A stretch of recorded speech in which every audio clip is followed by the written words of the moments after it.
એક નાના ગામમાં એક સ્ત્રી રહેતી હતી. નામ હતું કરવા.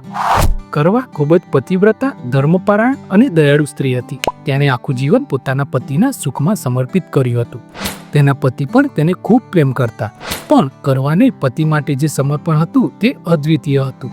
એક દિવસ કરવાના પતિ સવારમાં નદીમાં સ્નાન કરવા ગયા.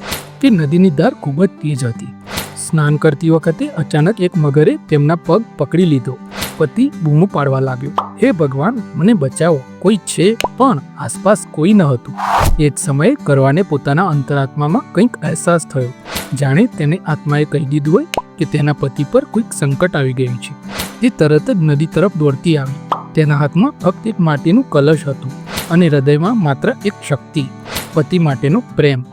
નદી કિનારે આવી કરવાએ આંખો બંધ કરી ભગવાન યમરાજને પોકારી, હે યમરાજ, જો મારા પતિ પ્રત્યેનો પ્રેમ સાચો હશે, જો મેં ક્યારેય પતિથી છેતરપિંડી નથી કરી, તો આ મગર તત્કાળ નાશ પામે અને મારા પતિનો જીવ બચી જાય. તેના આ શબ્દો એટલા સત્ય અને શક્તિશાળી હતા કે યમરાજ સ્વયં પ્રગટ થયા. યમરાજ બોલ્યા, હે કરવા, તું પતિવ્રતાનો આદર્શ છે.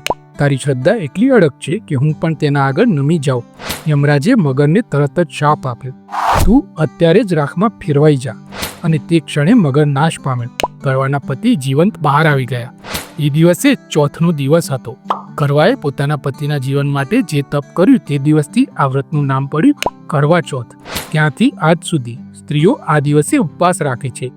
દિવસભર પાણી વગર રહીને ચંદ્રોદય પછી ચંદ્રને અર્પણ કરે છે અને પોતાના પતિના દીર્ઘ આયુષ્ય માટે પ્રાર્થના કરે છે.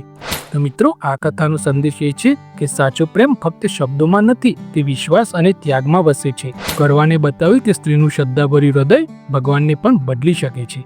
તો મિત્રો, તમને આ કહાની સારી લાગી હોય તો લાઈક કરજો, ચેનલને સબસ્ક્રાઇબ કરજો. મળીશું બીજા વિડીયોમાં. જય હિન્દ, જય ભારત, જય જય ગરવી ગુજરાત.